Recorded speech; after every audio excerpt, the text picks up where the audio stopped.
जय श्री कृष्णा। ये बस आज ना हमारा चतुर्थ स्कंद जो है ना ये समाप्त होने वाला है। बस इसके 3-4 पृष्ठ ही रह गए हैं। अब हम 350 पेज के आसपास पहुंच गए हैं और बस अब आज आगे चलते हैं, क्योंकि कल यहाँ पे मैंने विश्राम दिया था। कल हमने ध्रुव की हमारी कथा समाप्त हो गई थी, फिर उसके बाद में प्रचेता नारायण की कथा चली थी और फिर पृथु राजा की कथा चली थी। और हमने ये जो पीछे पढ़ा था सुरुचि और सुनीति के बारे में, और फिर ये जो उत्तम था वो कौन था और कैसे, ये इसके बारे में थोड़ा सा आगे भी विस्तार में बतलाया गया है। तो बस आज चतुर्थ स्कंद हमारा समाप्त हो जाएगा और फिर हम पंचम स्कंद मतलब 5वां स्कंद आज हमारा शुरू हो जाएगा। तो बस जय श्री कृष्णा, चलो आगे चलते हैं। प्रभु कहते हैं ईश्वर ही अविज्ञात है, ईश्वर अज्ञात रूप से जीव की सहायता करता है। जीवात्मा ऐसी है जो प्रभु से मिलने के लिए हमेशा जो सत्संग में लीन रहता है, प्रभु उसके मन में स्वयं आ ही जाते हैं। जीव भोजन करता है तो परमात्मा पाचन करते हैं। पेट में ठाकुर जी अग्नि के रूप में बसे हुए हैं। भोजन कर लेने के बाद भगवान कहते हैं अब तेरा काम सोने का है और मेरा जागने का। ये हमारा ऐसा एक शरीर है जिसमें प्रभु हमारे हृदय में हर जगह वास करते हैं। तो प्रभु कहते हैं कि अगर तू मेरा जप करता है तो तेरी रक्षा करना ही मेरा कर्म है। मान लो हम गाड़ी हैं, जीवात्मा यात्री है और परमात्मा चालक है। परमात्मा की लीला अविज्ञात है, वह बुद्धि से कुछ काम नहीं दे सकती। भगवान कहते हैं कि मैं तेरे हृदय में वास करता हूँ, इसलिए अगर भगवान को पाना हो तो हमें अपने हृदय में अवश्य झांकना चाहिए। अच्युतम केशवम, रेलवे का इंजन चालक सो गए तो गाड़ी रुक जाती है, यात्री सो जाता है तो चालक सूत्रधार ईश्वर नहीं है। फिर भी जीव कभी ये सोचता नहीं है जीव को सुख सुविधा देने वाला कौन है, सत्य कर्म का संकल्प करने वाला कौन है। प्रभु का भजन प्रातः काल से किया जाता है, सूर्योदय के पश्चात तो औरों के रजोगुण तमोगुण रजोगुण प्रभावित करेंगे, अतः तुम अच्छे ढंग से भजन नहीं कर पाओगे। जीव चाहे सो भी जाए, भगवान कभी नहीं सोते। भगवान हमारे मन की वह आत्मा है जो हर समय जागती रहती है। हम सोचते हैं कि हमने खाना खा लिया, हम सो गए, हमने आराम किया, हमने बहुत धन एकत्रित किया, परंतु हम ये भूल जाते हैं कि हमारी आत्मा को हमने क्या भोजन दिया। हमारी आत्मा को हमें सदैव ईश्वर की भक्ति में लीन रखना चाहिए। वहां पहुंचने पर एक सुंदरी से मिलन हुआ। पुरंजन ने उसका परिचय पूछा। स्त्री ने कहा, मैं ये तो नहीं जानती मैं कौन हूँ। पशु जाति भेद होते हैं, बैंस को देखने से बैल विकारी नहीं होता। लोग गीता जी पढ़ते हैं किंतु उसे व्यवहारिक रूप नहीं देते। भगवान ने कहा, ये जातियां वर्णाश्रम मैंने बनाए हैं, फिर भी आजकल के सुधरे हुए लोग वर्णाश्रम की व्यवस्था को नहीं मानते। जिसके जीवन में संयम नहीं है, सदाचार नहीं है, धर्मनिष्ठा नहीं है, प्रभु प्रेम नहीं है, वह सुधरा हुआ नहीं है, उसका मन बिगड़ा हुआ है। कुल गोत्र का विचार किए बिना पुरंजन ने उस स्त्री से विवाह कर लिया। उस स्त्री में वह इतना आयक्त हो गया कि उसके 1100 पुत्रों का जन्म हुआ। उस स्त्री का नाम पुरंजनी था। वे पुत्र आपस में ही लड़ते झगड़ते रहते। बुद्धि ही पुरंजनी है। 11 इंद्रियों के सुख भोग की इच्छा की 1100 संतानें हैं, एक 100 पुत्रों के समान है। इन पुत्रों के पारस्परिक युद्ध का अर्थ है संकल्प विकल्पों का संघर्ष। एक विचार उत्पन्न हुआ नहीं कि दूसरा, दूसरा उत्पन्न हुआ नहीं कि तीसरा, इसी प्रकार 11 तरह के विचार मन में वास करते हैं। इंद्रिया सुख भोग के संकल्प विकल्प है। 1100 संतानें, इसका तात्पर्य है कि 1100 विचार मन में कब कब जागते हैं पता ही नहीं चलता। संकल्प विकल्प से जीव बंधन में पड़ता है। बुद्धि कुछ कहती है, आत्मा कुछ कहती है, मन कुछ कहता है, हृदय कुछ कहता है, परंतु मनुष्य समझ नहीं पाता। परंतु वही मनुष्य अगर पूर्ण रूप से श्री कृष्ण की भक्ति में लीन हो जाए तो सारी इंद्रियां स्वयं ही शांत हो जाती हैं। कई वर्षों तक पुरंजन ने इस प्रकार सुखा भोग किया। कालदेव मृत्यु की पुत्री जरा के साथ विवाह करने की इच्छा कोई नहीं करता। पुरंजन की अनिच्छा होते हुए भी जरा ने उससे विवाह कर लिया। जो भोग भोग सुख लूटता है उसे जरा से अर्थात वृद्धावस्था से विवाह करना ही पड़ता है। हमेशा याद रखो, कभी ना कभी वृद्धावस्था आनी ही है। ऐसा हो ही नहीं सकता कि मनुष्य पर वृद्धावस्था ना आए। वृद्धावस्था में मनुष्य को अपने सारे कर्मों के जवाब देने पड़ते हैं, अर्थात यौवन आया है तो एक दिन जाएगा भी। तुम अपने लिए संपत्ति तो एकत्रित करते हो, परंतु ये भूल जाते हो कि वृद्धावस्था के लिए क्या एकत्रित किया। उसके में एकमात्र सहायता है भक्ति। स्त्री का चिंतन करते हुए पुरंजन को स्त्री बनना पड़ा। ये बात पुरुषों को चेतावनी देती है कि अगर बहुत ज्यादा स्त्री में लीन रहोगे तो किसी न किसी जन्म में तुम्हें स्वयं ही स्त्री बनना पड़ेगा और फिर तुम्हें साड़ी पहननी पड़ेगी और स्त्रियों की भांति श्रृंगार करना पड़ेगा। पुरंजन था तो पुरुष, परंतु हर समय स्त्रियों का चिंतन करने के उसका अंतर का मंच स्त्री भांति ही हो गया था। पुरंजन न केवल जवानी में पाप किया करता था बल्कि बाल्यावस्था में और वृद्धावस्था में तो पूछो ही ना। इन्हीं पुण्यों के कारण उसका जन्म एक ब्राह्मण के कन्या रूप में हुआ। विदर्भ देशवासी उस कारमंडी ब्राह्मण के घर में द्रव्य का विशेष उपभोग करता था। कर्म करने से चित्त शुद्धि होती है तो भक्ति की जा सकती है। द्रविड़ देश की महारानी भक्ति का नहर पांड्य राजा अर्थात भक्तपति से विवाह हुआ। मर्यादा धर्म का पालन किए बिना भक्ति का उदय नहीं होता। चित्त की शुद्धि बिना भक्ति का उदय नहीं होता। इसलिए श्री कृष्ण ने राम के रूप में पहले जन्म लिया था। अगर मर्यादा की पालना नहीं करोगे तो फिर भक्ति नहीं कर सकते, फिर तुम कृष्ण को भी नहीं समझ सकोगे। इसलिए भक्ति करने के लिए मर्यादा मार्ग का समझना शेष है, उसके बाद ही तुम वैष्णव मार्ग को समझ सकते हो। भगवान के नाम, रूप, गुण, प्रभाव, लीलाओं के कान से करण, कीर्ति और मन में स्मरण करने पर क्रमशः श्रवण, कीर्तन और स्मरण भक्ति की शक्ति की प्राप्ति होती है। प्रभु की मूर्ति का वंदन करने से वंदन भक्ति सिद्ध होती है। ये 7 प्रकार की भक्ति मनुष्य अपने प्रयत्न से प्राप्त और सिद्ध करता है, किंतु 8वीं सख्य भक्ति और 9वीं आत्मनिवेदन भक्ति प्रभु की कृपा से ही प्राप्त हो सकती है। श्रवणादि 7 प्रकार की भक्ति सिद्ध करने के बाद एक बार पति की मृत्यु का समाचार से दुखी हुई उस कन्या को परमात्मा के सद्गुरु के रूप में आकर बोध दिया। भक्ति के 7 प्रकार सिद्ध होने पर परमात्मा सख्य का दान करते हैं, आत्मनिवेदन का दान करते हैं, अर्थात जिस मित्र को, जिस अभिज्ञात को ये जीव माया के कारण भूल गया वही सद्गुरु के रूप में आया। इसका अर्थ ये है कि अविज्ञात के रूप में परमात्मा ने वहां आकर ब्रह्म विद्या का उपदेश किया। तू मुझे छोड़कर मैं तुझसे दूर हुआ, 9 द्वार वाली नगरी में रहने गया, तब से तू दुखी हो रहा है। तू अपने स्वरूप को पहचान। लौकिक सुख में मनुष्य इतना फंसा हुआ रहता है कि अपने आत्म स्वरूप का विचार नहीं करता। पुरंजन प्रभु के सम्मुख हुआ, जीव और ब्रह्मा का मिलन हुआ, जीव कृतार्थ हुआ तो पुरंजन राजा है। कई बार स्त्री बना और कई बार पुरुष, फिर भी तुझे तृप्ति नहीं हुई। परमात्मा का आश्रय लेकर उसका चिंतन करते हुए उसके स्वरूप में लीन होगा। भक्तमाल में अमरदास जी की एक कथा है। एक बार अमरदास जी ने अपनी माता से पूछा, माता मैं तेरे विवाह के समय कहाँ था?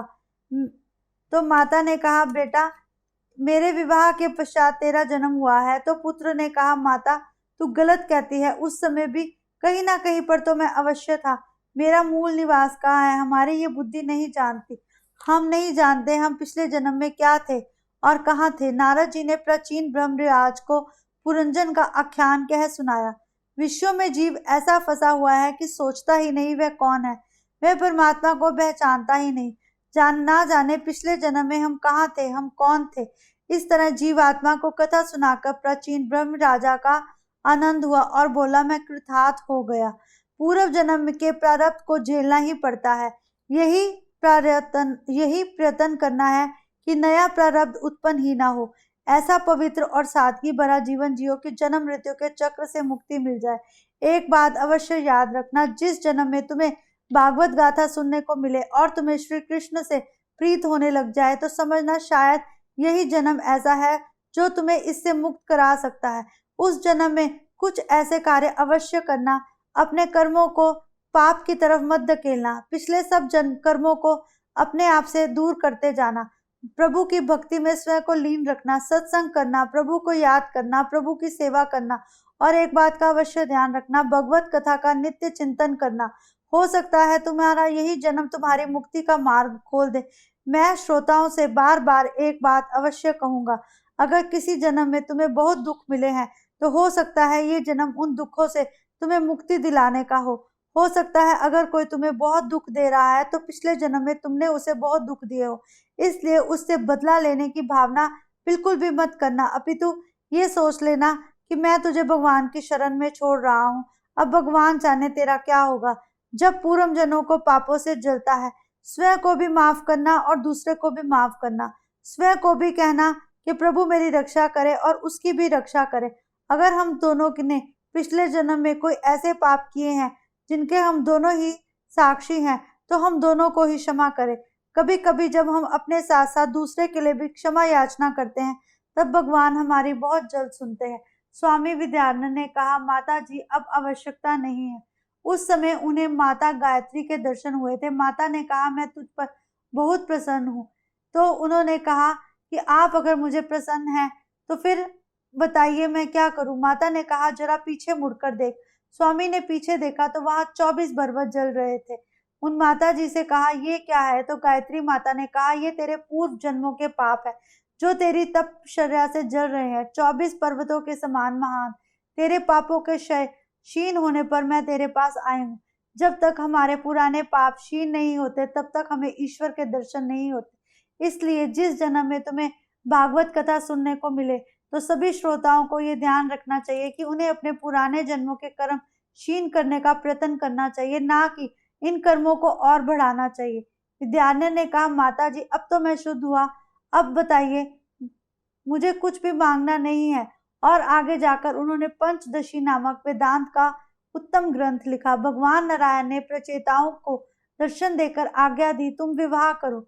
विवाह करना पाप नहीं है, गृहस्थाश्रम भक्ति में बाधक नहीं है, साधक है। 1-2 संतानें होने के पश्चात तुम्हें भगवान भक्ति में लीन हो जाना चाहिए और अपनी संतानों को भी अच्छे संस्कार देने चाहिए।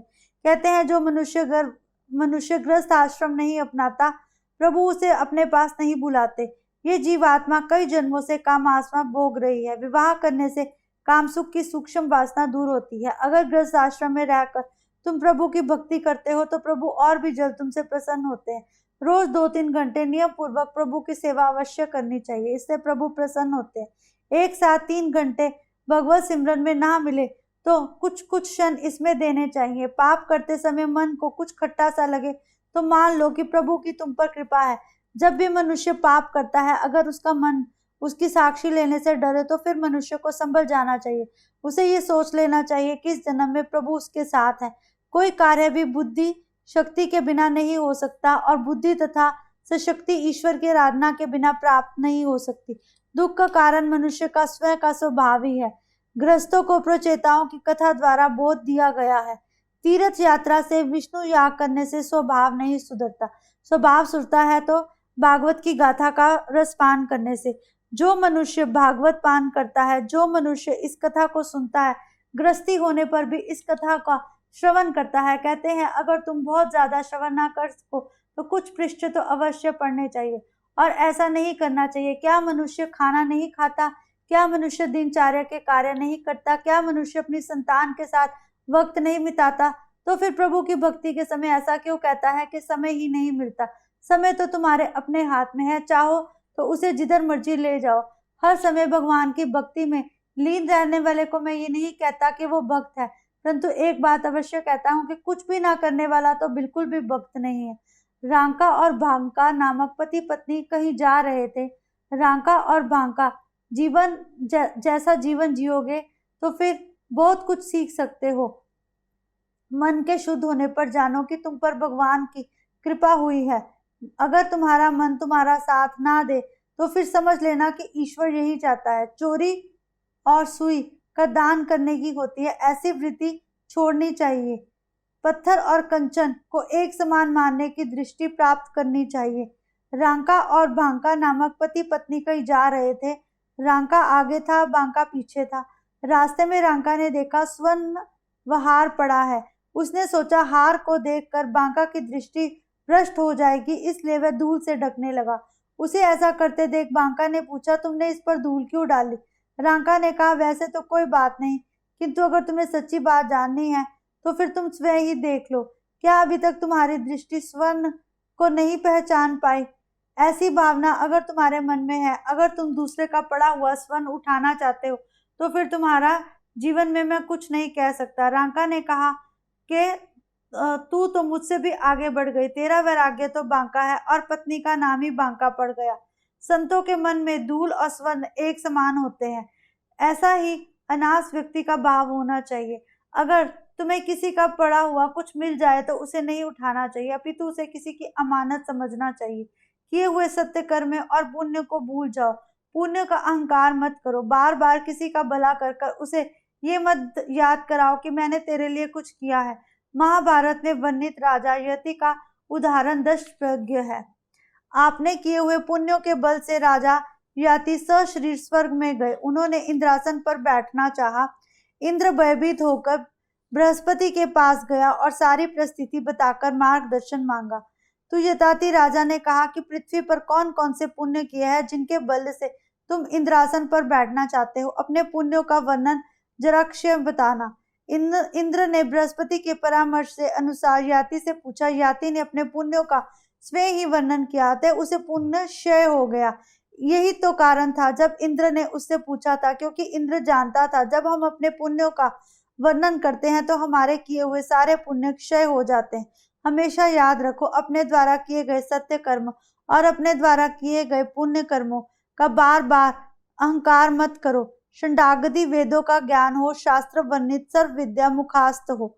सभी प्रचेता फिर नारायण सरोवर के किनारे आ गए। उन्होंने नारद जी से कहा, गृहस्थ आश्रम के विलासी वातावरण में आपने सारे ज्ञान हो, आपके लक्ष्य को हम भूल गए हैं। सारे जगत में कोई भी खुश नहीं कर सकता। जगत को प्रसन्न करना बड़ा कठिन है।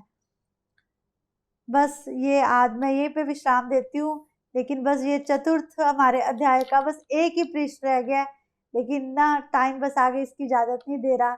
जय श्री कृष्णा।